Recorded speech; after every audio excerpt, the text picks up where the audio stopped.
All student and all hearing my channel 2%। तो प्रत्येक दिन की तरह मैं आप लोगों से पुनः विनम्र निवेदन करता हूं कि आप मेरे चैनल पर नए हैं तो चैनल को सब्सक्राइब करिए, वीडियो को लाइक करिए, फॉलो करना ना भूलें, मैं जिससे आपको वनडे कंपटीशन से संबंधित जीके सारी जानकारियां आपको मिलती रहें, जो आपके लिए वनडे के लिए बहुत ही उपयोगी होगा, जो आपका फ्यूचर भी संभाल सकता है। क्योंकि कंटिन्यूटी जरूरी होती है। किताबों से हमें बहुत कुछ सीख मिलता है। किताबें हमारे लिए कितनी उपयोगी होती हैं, उनसे बड़ा कोई हमारा मित्र भी नहीं होता है। तो इसके पहले हमने किताबों के बारे में लिखा था, किताबें हैं क्या, इम्पॉर्टेंसी ऑफ बुक के बारे में बताया था।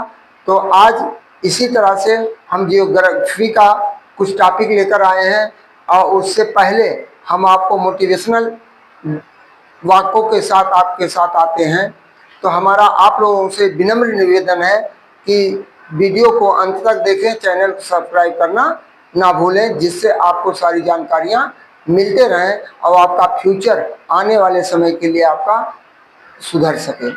तो यहाँ हमने दिया है, if you feel like you are losing everything, यदि तुम्हें यह महसूस करते हो कि तुमने सब कुछ खो दिया है, रिमेंबर दैट द ट्री, अब उस पेड़ को सोचो, lose their leaves every year, जो अपने पत्तियों को प्रत्येक वर्ष छोड़ देता है, एंड दे स्टिल स्टैंड टाल, और वह स्थिरता के साथ लंब खड़ा रहता, and wait for better days to come, और अर्थात अपने पत्ती आने के समय का इंतजार करता है। उसी तरह से आप अपने पढ़ाई को जारी रखिए और परीक्षा दीजिए इत्मीनान के साथ। एग्जाम जब दे देंगे और उसका आने वाले समय के लिए आप इंतजार करिए, परिणाम आपका सुखद हो आएगा यदि आप उसके अनुसार आपने कार्य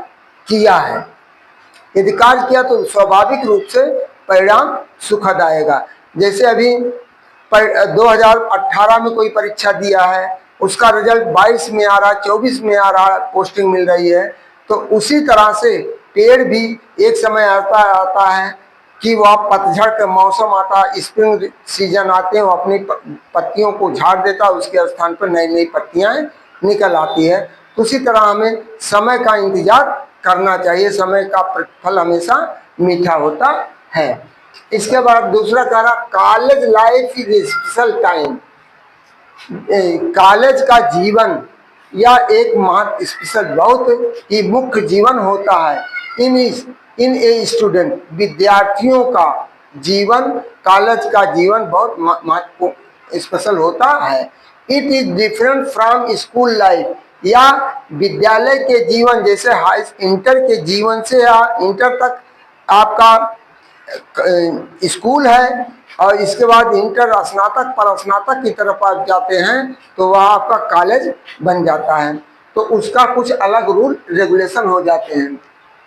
इन college student have more freedom, college के विद्यार्थियों को अधिक स्वतंत्रता होती है। They can choose their subject, वे अपने इच्छा अनुसार अपने विषयों का चुनाव कर सकते हैं। एंड मैनेज देयर टाइम, और अपने समय को भी व्यवस्थित कर सकते हैं। But with freedom comes responsibility, लेकिन इसका आज़ादी उसके उत्तरदायित्व पर निर्भर करता है। In college student meet many new people, और विद्यार्थी जैसे आप दिल्ली चले गए, आगरा चले गए, कोटा चले गए, कहीं जेएनयू चले गए, पूर्वांचल विश्वविद्यालय चले गए, तो आपको तरह तरह के विद्यार्थी वहाँ दूसरे दूसरे प्रांतों से, देश विदेश के भी मिलते हैं। They make friends from different places, वे अपने विभिन्न स्थानों से अपने को मित्र बना लेते हैं। कोई मान लीजिए आप बीएचयू में पढ़ रहे हैं, अलीगढ़ विश्वविद्यालय में पढ़ रहे हैं, जेएनयू में पढ़ रहे हैं, जो आपका अंतर्राष्ट्रीय विश्वविद्यालय के तहत माने जाते हैं, वहाँ देश विदेश के लोग भी पढ़ने आते हैं, तो आपकी फ्रेंडशिप वहाँ देश विदेश में भी हो सकती है। और हिंदी में है, इस दुनिया में आपका परिचय केवल आपकी सफलता ही करा सकती है। इस दुनिया में आपकी सफलता केवल आपका परिचय ही करा सकती है। यदि आप सफल होते हैं तो आपका वही मुख्य परिचय, यदि आप असफल होते हैं तो आपको तरह तरह के तानाएं मारी जाती है।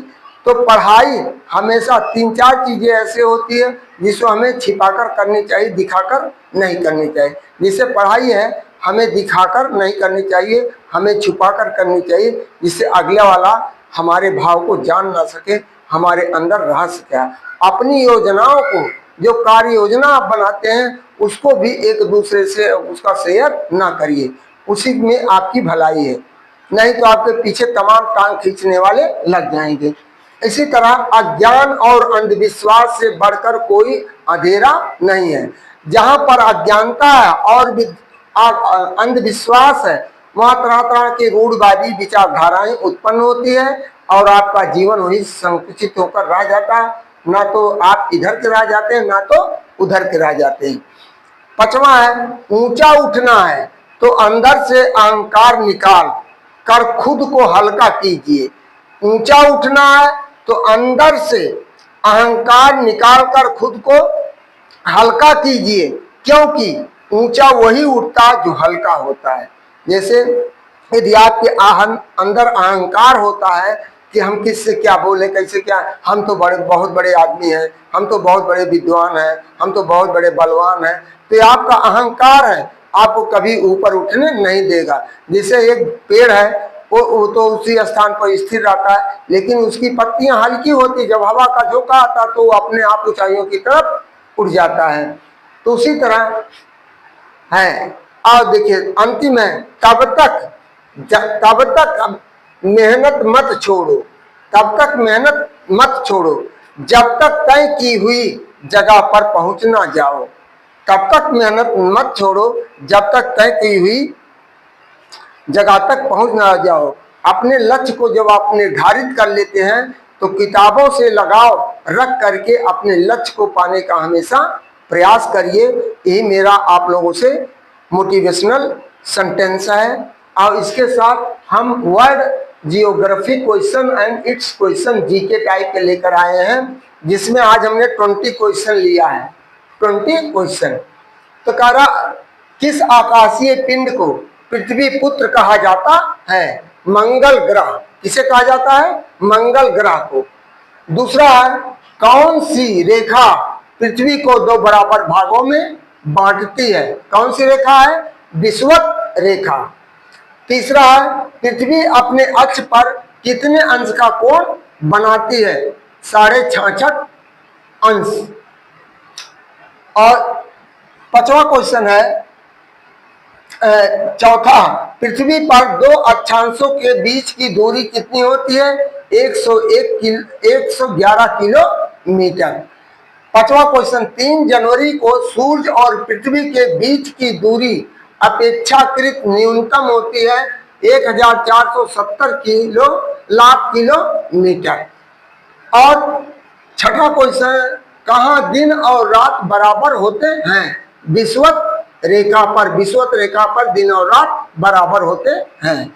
ध्रुवों पर दिन की अवधि कितने समय की होती है?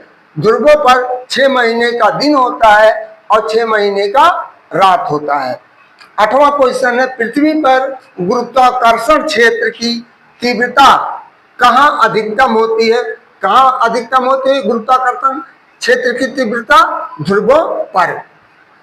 9वां है चंद्रमा की कलाओं के अनुसार बढ़ता हुआ चांद क्या कहलाता है? शुक्ल पक्ष।